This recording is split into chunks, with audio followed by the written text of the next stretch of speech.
Snehalaya silks. இங்கு ஒவ்வொரு புடவையும் ஸ்னேஹா தேர்ந்தெடுத்தது உங்களுக்காக. வரும் நாடாளுமன்ற தேர்தலில் தேசிய கட்சிகளுடன் கூட்டணி இல்லை என அதிமுக பொதுச் செயலாளர் எடப்பாடி பழனிசாமி தெரிவித்துள்ளார்.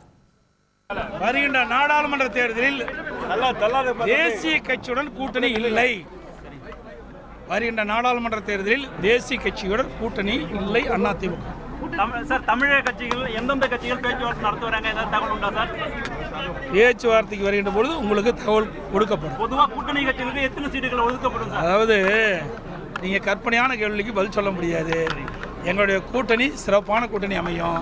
சிறப்பான கூட்டணி அமைச்ச பிறகு எல்லா பத்திரிகைகளுக்கும் ஊடகங்களுக்கும் நாங்கள் உங்களை வரவழைத்து செய்தி வெளியிடுவோம். சார், மேகதாது பிரச்சனையில் நாங்கள் மேகதாது பிரச்சனை இன்னைக்கு தெளிவாக விளக்கமாக நாங்கள் அறிக்கையின் வாயிலாக தெரிவிச்சிட்டேன். ஸ்னேஹாலயா சில்க்ஸ். இங்கு ஒவ்வொரு புடவையும் ஸ்னேஹா தேர்ந்தெடுத்தது உங்களுக்காக.